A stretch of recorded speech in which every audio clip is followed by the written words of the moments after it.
প্রিয় বোন ও ভাই, যখন তুমি আল্লাহর কাছে কান্না করো, যখন তোমার বারবার একই ব্যক্তির কথা আল্লাহকে বলো, যখন তুমি অশান্ত থাকো, যখন বারবার একই খেয়াল তোমার মনে আসে এবং সবরের সীমা শেষ হয়ে যায়, তখন সেই সময়ে কবুলিয়তের ইশারা প্রকাশ পায়।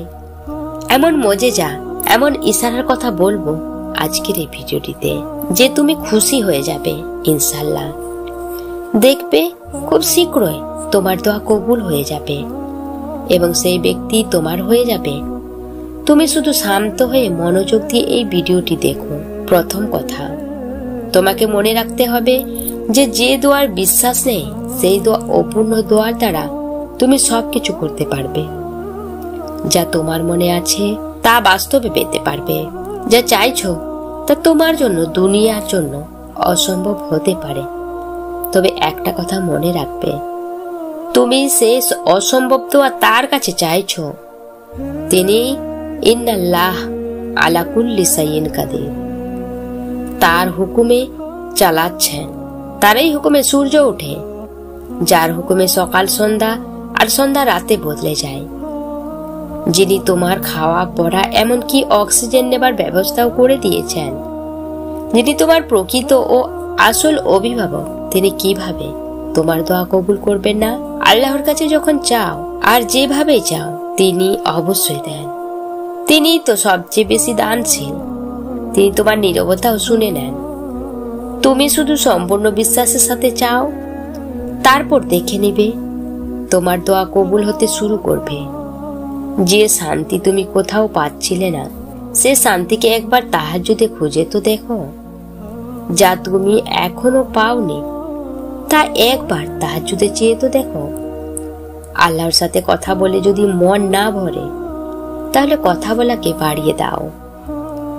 তার কাছে বারবার চাও, ততক্ষণ পর্যন্ত চাও যতক্ষণ পর্যন্ত তিনি সেটা দিয়ে তোমার খালি হাত না ভরিয়ে দেন, অথবা তোমার মন বদলে না দেন। দোয়া তো সবারই কবুল হয়ে যায়, কিন্তু খাস দোয়া কবুল হওয়ার রাস্তা তো আল্লাহ তাআলা সেজদায় লুকিয়ে রেখেছেন। সেজদা তো যার তার তৌফিকে হয় না। সেজদা পর্যন্ত তারা আসে যার দোয়া আল্লাহ তাআলা তার পছন্দ মতো কবুল করবেন। তার খাজানা তো অফুরন্ত, তিনি তো না চাইতেই দিয়ে দেন। আর যখন কেউ সেজদায় গিয়ে নিজেকে আল্লাহর কাছে সঁপে দেয়, তখন তার জন্য আল্লাহ যথেষ্ট হয়ে যান। আর জানো কি আল্লাহর যথেষ্ট হয়ে যাওয়া কেমন?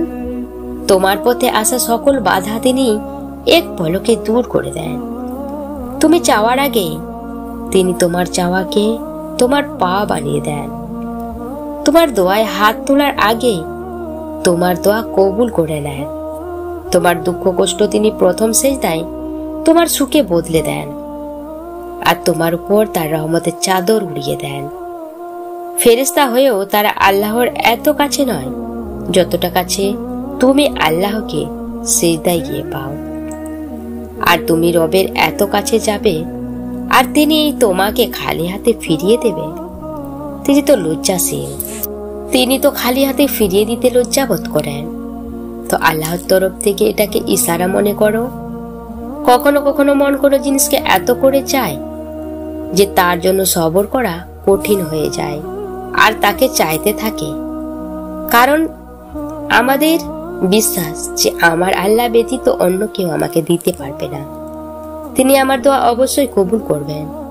আমরা খুব সহজে ভুলে যাই যে আল্লাহর ঠিক করার সময় সবচেয়ে উত্তম হয়।